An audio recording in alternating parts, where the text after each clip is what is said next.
Hello, I'm Stuart Craner. Welcome to this session, which is part of 3 days of webinars venturing into the ecosystem future.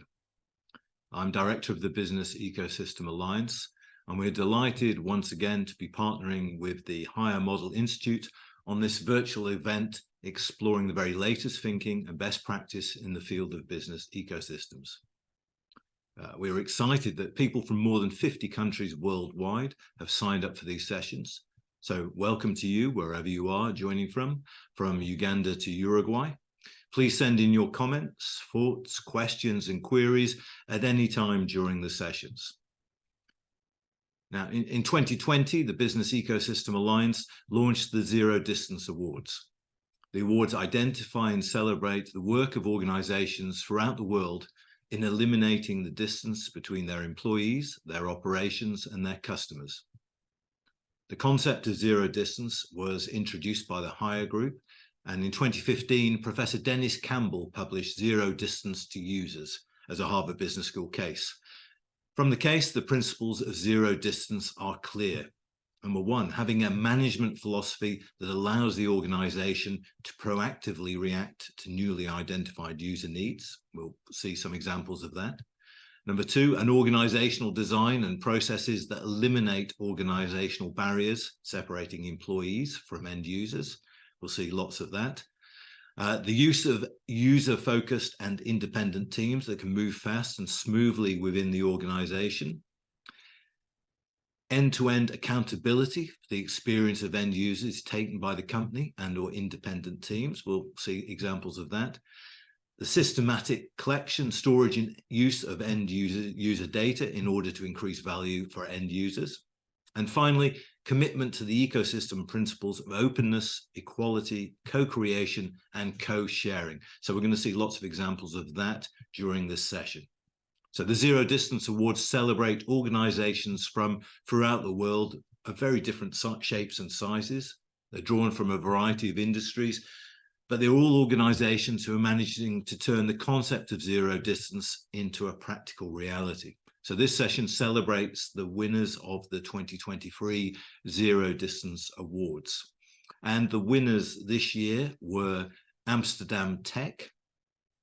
Amsterdam Tech provides a robust learning experience, far from a traditional classroom approach, which celebrates diverse learning preferences. Amsterdam Tech focuses on domain mastery, giving people the knowledge they need in the workplace, as well as advanced software skills, and also focuses on leadership mastery, giving people the skills they need to work in teams and communicate effectively. Its degree programs are built on 6 foundational principles: learning community, competency-based learning, flexibility, mentorship, action learning, and a talent accelerator. As early as 6 months into the program, students are connected to partner employers and recruiters in the Amsterdam area. We have Alpa Utku from Amsterdam Tech has joined us today. The next winner of a Zero Distance Award this year is Celestica. Celestica is a Toronto-based technology, design, manufacturing, and service company, which follows fundamental zero distance principles in a number of ways. Its management philosophy allows the organization to proactively react to newly identified user needs. Every team has the autonomy to go out and track what they're seeing in the marketplace. Its small executive leadership team helps it keep to a simple process that eliminates barriers. And there's continuous feedback between the business, operations, finance, and strategy. Celestica also demonstrates end-to-end accountability for the experience of end users. Each customer has a CEO of their account who acts as a single point of contact and has full autonomy. The third winner is the province of South Holland, and we've got Margot from the province of South Holland is joining us this afternoon. With 3.8 million inhabitants, South Holland is the most populated province in the Netherlands. This year, it changed from a hierarchical to a social issues-based structure to act proactively on those issues that need to be tackled in collaboration with others, which is just about every issue, I guess. With the need for better insight in the ecosystem, it developed the open platform, the Snap, and an app This enables the province to build data intelligence about collaborations, networks, and ecosystems, while at the same time making groups and collaborations visible as sources of knowledge and experience. The focus of the platform is on the group. Groups are invited to communicate so everyone knows what's happening. So by allowing every organization to be active on the platform, all groups that play some role in the ecosystem become visible. Groups have agency and produce ideas, knowledge, and information that are of interest to others. They are the building blocks of the ecosystem. Next, we have Teladoc Health. Teladoc was founded on a simple yet revolutionary idea. Everyone should have access to the best healthcare anywhere in the world on their terms. 20 years later, it is a world leader in whole-person virtual care. At the heart of this is a zero-distance approach to data and AI. Giving end users access to data, Teladoc built a unified set of data solutions and services. It goes beyond removing the end user's barriers to accessing historical data. The company provides near real-time data ingestion and integration with self-service tools to access the latest data on demand. Next, as a winner of this year's Zero Distance Awards comes Unbossers, and Nick from Unbossers is joining us this afternoon. Unbossers is the Belgium-based organization which feels that corporate culture is shaped by the behavior of every employee. Each time we interact with others, each of us actively shapes the company culture we ultimately experience. To change the role of a manager, to decentralize power to frontline teams, to involve customers and partners in the strategic process, or to share profits are the logical outcomes of unbossing, but they're not its primary objective. So we'll learn more about that shortly. And finally, in this year's Zero Distance Awards, we have the brilliantly titled We, Us, Them. We, Us, Them is a full-service advertising agency based in Halifax in Canada. The emphasis at We, Us, Them is on creating and nurturing a diverse team, with project teams composed of individuals from diverse departments, ensuring that a broad range of perspectives informs all of its products and services. This enriches the creative process, resulting in products and services that resonate more deeply with end users. Its clients have customers in over 142 countries, a truly global organization. Diversity and a commitment to customers also spawn business ideas. We, Us, Them has recently spun off the digital healthcare company RenDanHeYi, which already has 13 employees. This is part of the agency's commitment to staying at the forefront of innovation and connected to various audiences so they can anticipate and fulfill user needs before they even fully articulate them. So those are the winners of this year's Zero Distance Awards. I'm sure you will agree there are some great organizations featured in this year's winners list. So we have people from some of the winners live with us now. So let us dive in and learn some more about these organizations and how they're putting zero distance into practice. Perhaps we can start in reverse alphabetical order with We, Us, Them. We're joined by Ashwin Kutty and Fatin Al-Zazli from the company. First, Fatin and Ashwin, congratulations on winning this award. Perhaps we can start with Ashwin. How do you put zero distance into practice? Well, first, thank you, and congratulations to everybody else as well.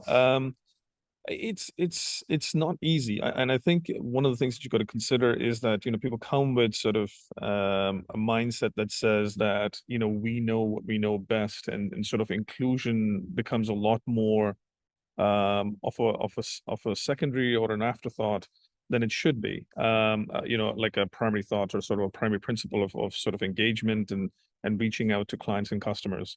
And we're in the advertising business. We are in the business of talking to customers. We are in the business of making sure brands can reach their customers. We've got Margot, who's with government. We work with governments across the world as well, and they have to talk to their citizenship as well and figure out what is it that they can do best for their citizens. One of the things that we've done since our inception has been that we have actually built out a what we call sort of a proprietary 3-step process of engagement that we sort of take on, and we ensure that we are trying to listen to all the stakeholders that are out there, and we identify those stakeholders. And then you also mentioned in our introduction that we also have a diverse team. So we recently won an award for being one of the most diverse employers in Canada. And the reason for that is not just because we have handpicked people from sort of different walks of life, but it's also because their voices add to the conversation. Their voices add to the diverse mix of the approaches that we take. And as you mentioned, we have clients in somewhere in 6 continents. Unless the penguins call us from Antarctica, we are sitting to the 6 continents. And having that sort of clientele in those spaces requires that you have as many diverse voices around the table as you possibly can have.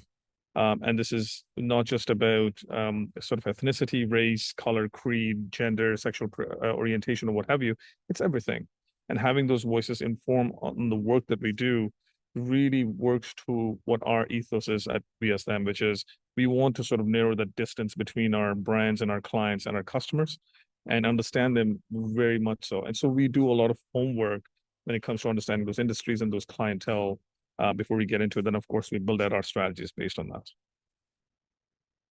I think you said it's not about selling products, but understanding customers, which is a fundamental shift in the business you're in. It is. I think one of the things that brands sort of forget is that they look at the sales bottom line, which is great. And so I'm a business guy by education. I'm a business guy by experience. So I come from the consulting world. And so for me, numbers matter. So I am not devout of sort of thinking about what's really the one that's going to drive some of this, ongoing work in the brand sustenance over time. So when David Ogilvy when he kicked off Ogilvy as an advertising firm way back when, he said, if it doesn't sell, it's not creative. Not to take his words, and I'm paraphrasing his words, but I think one of the things that I also think about is, the selling aspect of things becomes that's the resultant action of what you potentially have to do, which is you have to understand your customers. And selling a customer brand just because you believe that that brand's going to move, or a product because you think that's what the customer needs when you have not even identified what the customer needs are, becomes a bit of a problem. So you're sort of, you're putting the cart before the horse sort of thing, and you're sort of reverse engineering a problem that really didn't need it. So understanding those customers is really key to sort of getting to them and getting, and I guess if I can just quickly say this, it's not just getting to them, but it's also getting to know how to get to them. Because some of those customers may not necessarily know that they need you, but if you know how or what their individual needs are, getting to them becomes no longer a one size fits all, but almost like a custom tailored suit that just fits you. And so I think, understanding that is important. And Faten, can you tell us about the digital healthcare spin-off you've launched, HealthyMe? Because it seems to me that this is kind of an example of you being kind of ahead or responding to customer needs, and you're trying to be ahead of the curve. Can you tell us the story of how it came about? Yes, absolutely. Again, thank you for us being here, and congratulations for everyone. As you just mentioned, HealthyMe was a spun-off of Weusthem. It was an answer to realizing the need, especially in the mental health care, where we're at right now with this wonderful product, to the wait time. So we have realized, and we've seen as a response, that there is quite a bit of a wait time for a potential person struggling with health illness, between 6 months to 2 years now in Canada. And as we travel the world, we've seen this problems actually in different countries with the same type of wait time.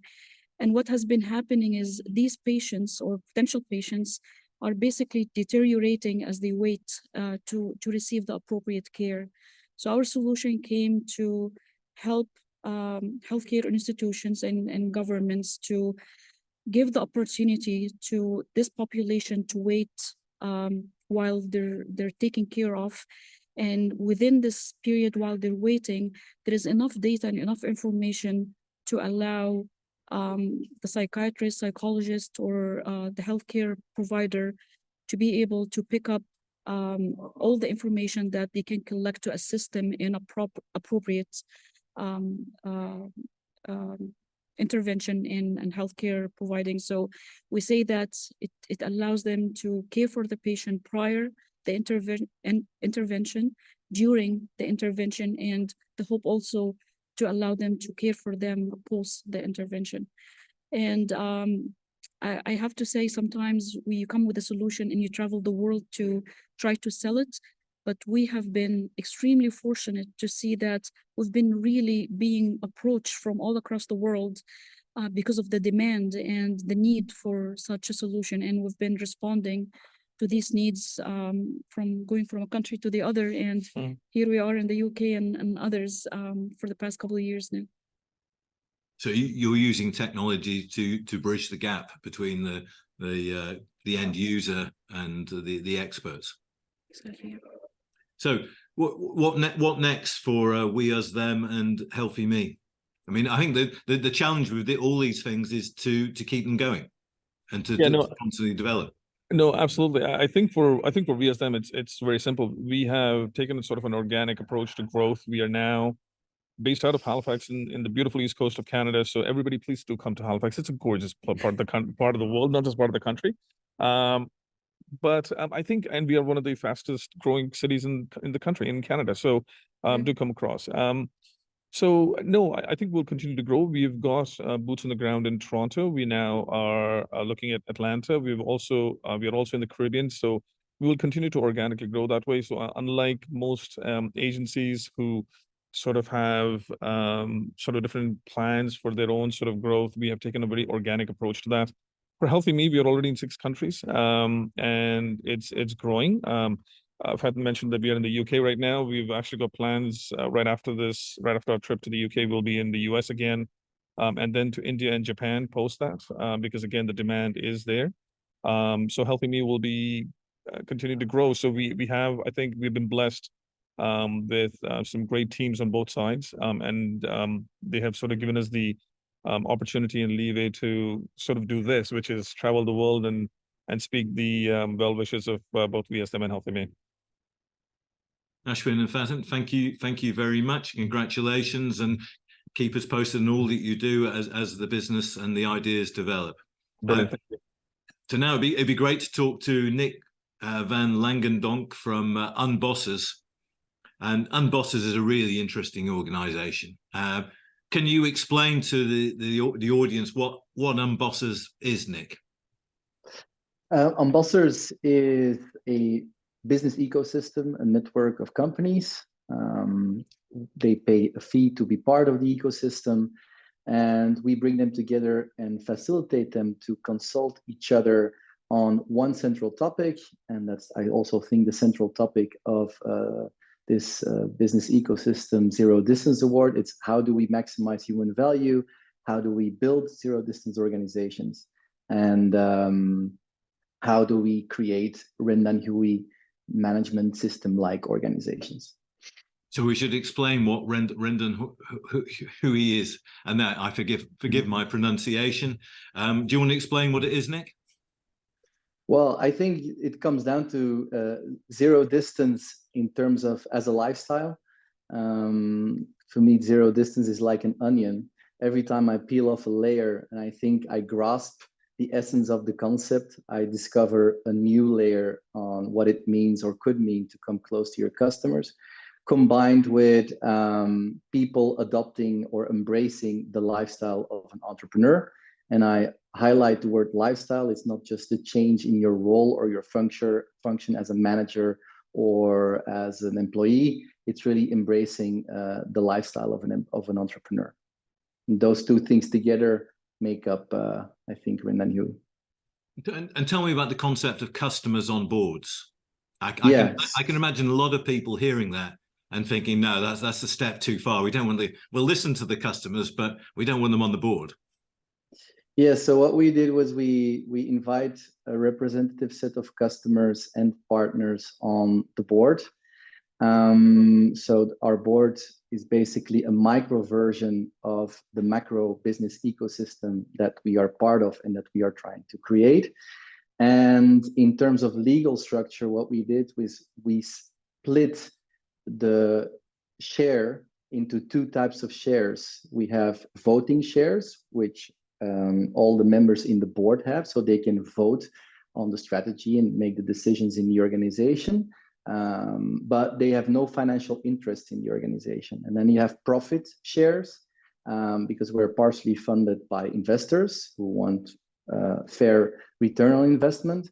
And they have so a profit share, so they have the right to earn a dividend, but they have no say in the company. And so that's what we did. We invited customers, or are inviting customers and partners into the board, so that together we take decisions that whatever service or product or activity that comes out of Unbossers is in line with the needs of the customers. And you can learn a lot more about Unbossers tomorrow at 2 o'clock when we're having a webinar along with Nick. There's a question from Alexandra in Poland. Nick, did you come up with this way of working? Sounds like an uncharted territory. Can you share challenges you have faced? So where did the what was the genesis of Unbossers? Where did the idea come from? Well, it's actually, I had to admit a huge mistake or a false assumption that I had for a long time. The past decade, I was founding or co-founding quite some big micro enterprise platforms, also from the investment perspective. And I always assumed that inviting employees in the shareholder structure was like the most powerful tool to accelerate the adoption of the entrepreneurial lifestyle and to stimulate people to think zero distance to customers. And actually, I had to come to the conclusion that in the majority of cases, this was wrong. It even decreased, I would say, or diminished a little bit the long-term mission of the company. I saw people really change from the moment that they became shareholder and having voting rights and profit rights. It became really difficult to continue to take decisions for the long term, for the missions, and disregard your own personal share and interest because you have your financial shares in the company. And so there the idea came of trying to split the shares. In legal terms, it's called steward ownership, by the way. It's not really, it's not new. There's a big movement in the Netherlands. Patagonia recently, in the beginning of the year, did a similar setup.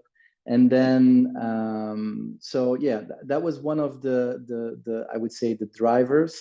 And then secondly, I've been thinking for a long time, how can we reinvest profits of our company into our customers so that we can support them, accelerating the mission that we want to achieve. And that's really something that I've been playing with for a long time. And I think now finally we nailed it in the legal structure of the company. Yanka, who's watching, says the splitting of shares, as you pointed out, Nick, the splitting of shares is also done at Bosch and also at Patagonia. Indeed. Steward ownership is the big idea really behind Unbossers. Steward ownership is the big idea behind the ownership structure of Unbossers. In terms of operational activity, the idea is that if we think about building corporate cultures, the traditional approach is that we have these cultural projects with consultants and there's deadlines and it's kind of imposed on people. And what we see is by simply bringing companies together who are intrinsically motivated to work on their corporate culture and learn from each other, not with a deadline, not with a project, but simply learn from each other, take what's interesting and implement it, that actually the impact on each other's corporate cultures is much higher than when you put it in this traditional project form. So that's the operational side of things. Yeah, it makes sense. Culture is human, after all. Culture is human, as you mentioned in the introduction. It's often made such a really big thing, but actually in every interaction, zero distance, someone's asked, what is zero distance culture? Well, basically, if in every interaction, you have the mindset of trying to help the person, to do the good thing, to take responsibility for everything, also when it's mistakes that not your fault. I think you're 90% on your way to becoming zero distance. Nick, thank you very much. You're welcome. We're also joined by Margot from the province of South Holland. And it's interesting because I can't think we haven't featured people from government in the past. And actually, people in government are as innovative and imaginative as people elsewhere. Yes, they are, and thank you, and good to be here. And we're very honored to receive this award because this goes to the heart of what we do within the province of South Holland. The province is a Dutch governmental authority who's responsible for the physical living environment in its whole area. And the main thing we do is we work very closely in collaboration with other partners and stakeholders, including all municipalities and regional water boards and water authorities and so on, to make South Holland a better place for working and living and so on. So that's why this Zero Distance Award appeals to us. Yes. Yes, because actually you've been practicing collaboration for many years. Yes, but there is a shift. But please, yeah. Yeah, so you've been practicing collaboration, but it's very complicated. The world of government is actually very complicated. You've got 3.8 million citizens, and you've got multiple collaborations. So the work you've done has sought to kind of make sense of it. Yeah, but for instance, 8 years ago, we do some reputation surveys on a regular basis, and our stakeholders said, well, it's so difficult to get in contact with a province. So that was 8 years ago. So first we invested a lot in getting these relations and collaborations, and now it's because it's a dense area. There are so many topics at the same time, all interrelated. So now we're at the next phase. Now it's too much. So what are we doing and with whom, and what kind of things can we do within our organization to respond to the needs in society? So that's why we made this shift in our organizational structure to more social issue based structure. Yes. So previously it was more hierarchy based rather than yes, based around the issues. Yes, and when you have a hierarchical organization, it's easy and simple on the inside of the organization. But the problem is it doesn't respond to the needs in society. So when society is complicated, this should not be denied by keeping a simple organization. So that's why we changed the organization structure, but it's not simple. It's not easy. It takes extra effort.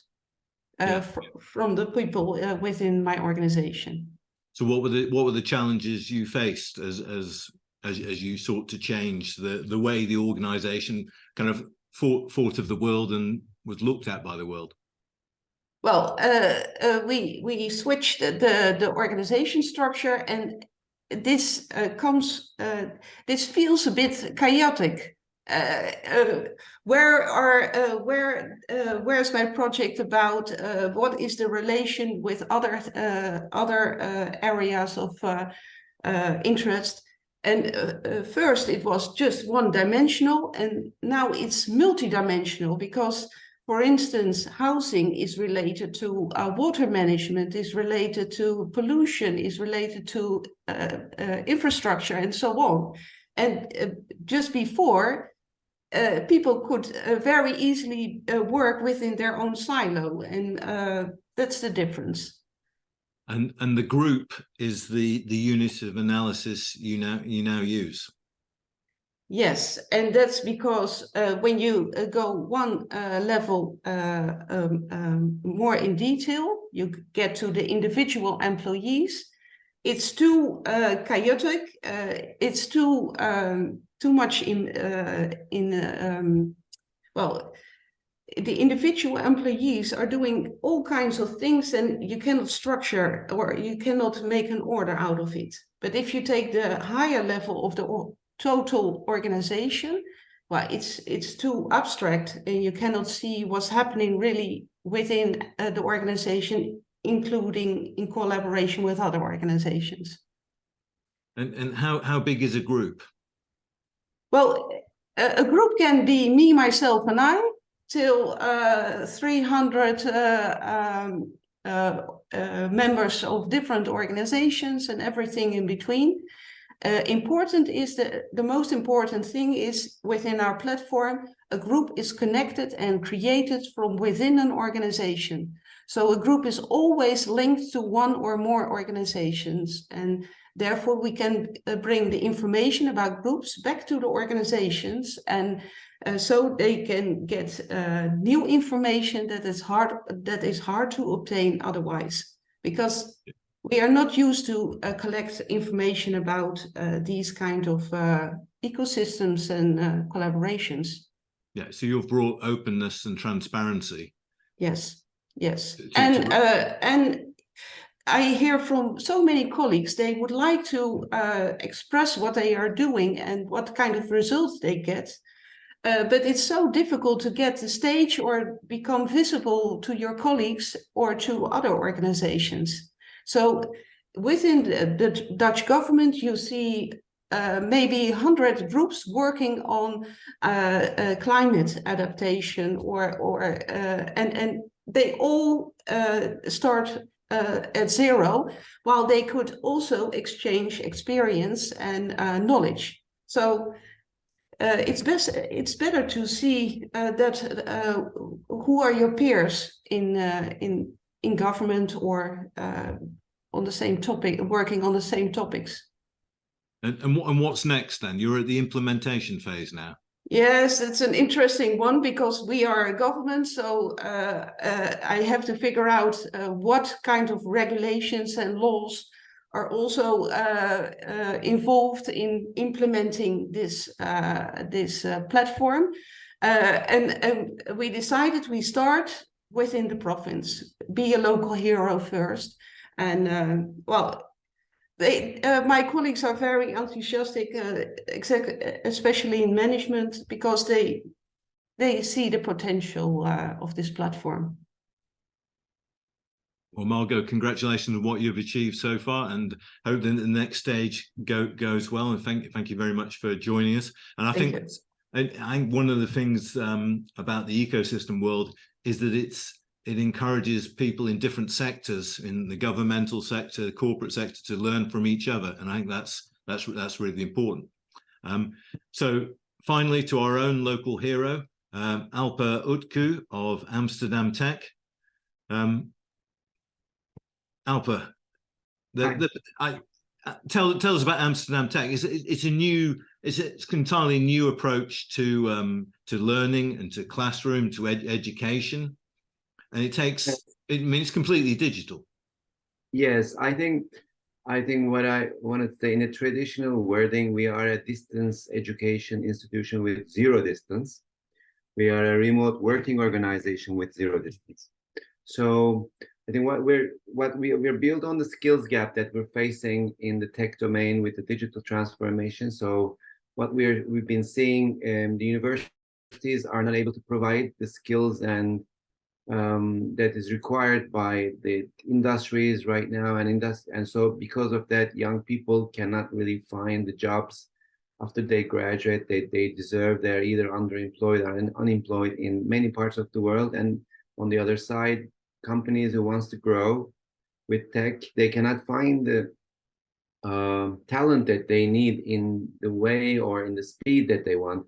So we are disrupting the higher education in that sense, providing job-ready talent through digital learning degree programs, bundling credentials, skills, leadership mastery, and jobs in a way.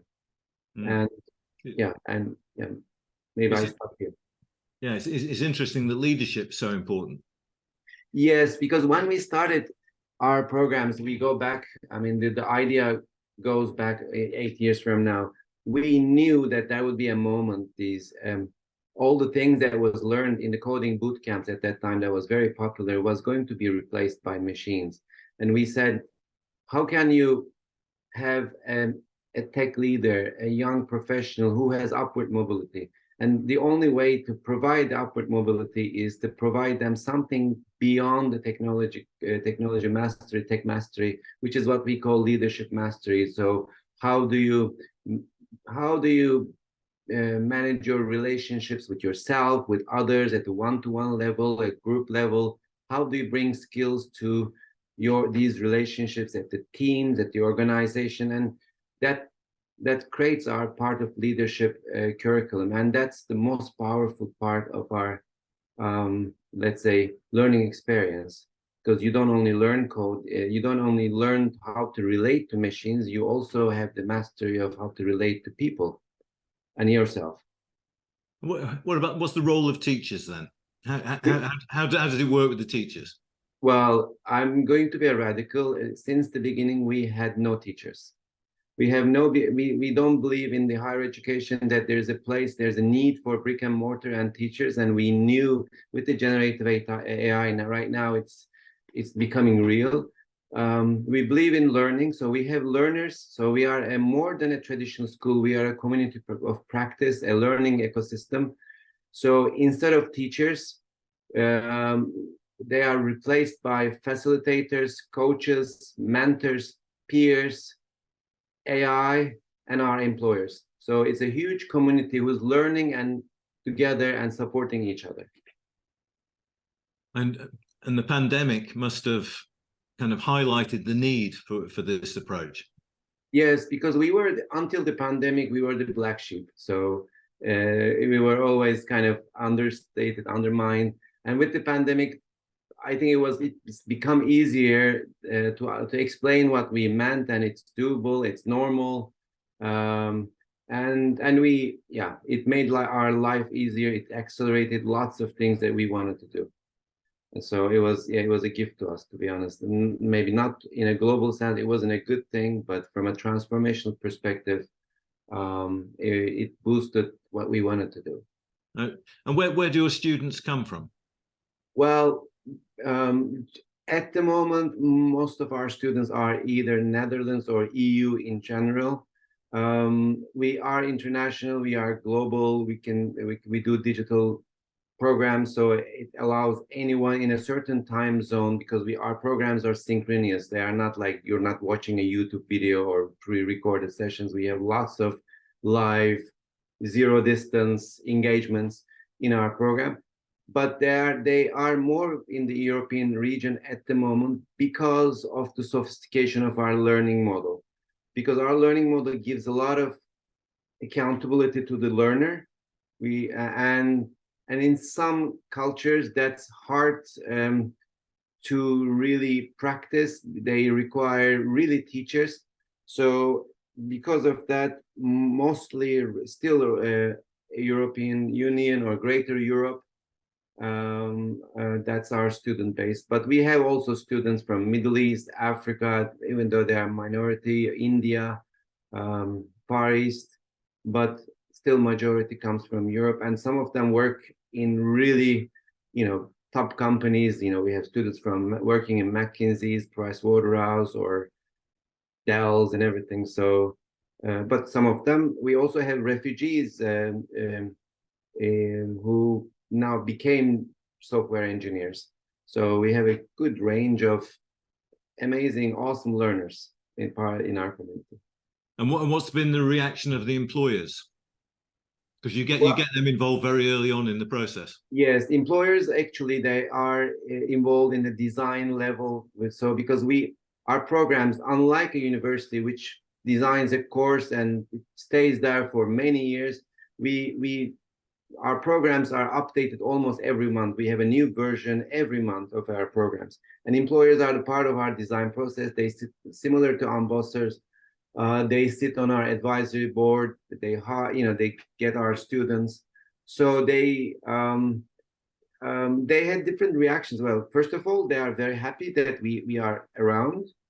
On the other side, but they have huge demands from their industry, so they bring these demands to us, which keeps us fresh. So when we have a student or learner working with them as a trainee or as an employee, we never leave the student alone. So we follow and we get feedback. We stay very close with the employer, almost like a recruitment agency. And then we get their reaction, and they just keep us fresh and they push us. So their reactions are overall positive but also encouraging. So what next? What's the next year hold? Well, I think for next year we want to go to Americas. That's the next I think geography we want to experiment and get learners into. There's a huge need there, and also we are in the final stages of becoming a University of Applied Sciences in the Netherlands, as becoming one of the newest Dutch universities. So we are in accreditation and recognition process. So that will be finalized. And growing our learner base, we're going to be launching our tuition-free model for first female engineers, then for our whole learner community next year. So these are like 3 initiatives that we are having at the moment. Alper, thank you very much for introducing us to the work of Amsterdam Tech. We're out of time. Nick, a final word? You look as though you're poised to say something. No. I was being interactive in the chat and enjoying myself. Okay. But if I have one final message, just join the webinar of tomorrow. Yeah. Oh yes, well pointed out. And yes, I hope many people learn more about Unbossers tomorrow. So thank you everyone for joining today. Thank you Ashwin and Fatin from Weusthem and RenDanHeYi. Really appreciate it. Keep us posted as your business is developing, and congratulations on what you've achieved so far. Thank you, Margot, and South Holland is in safe hands. We look forward to updates from you. And Alper, I'm sure you'll provide updates on Amsterdam Tech. So congratulations to everyone for putting zero distance into practice. It's a really simple idea, bridging the gap to your customers, but it's really difficult to achieve, but it's worth it. So thank you very much. Congratulations. And thank you everyone from around the world for joining us. Thank you. Thank you. Cheers. Cheers.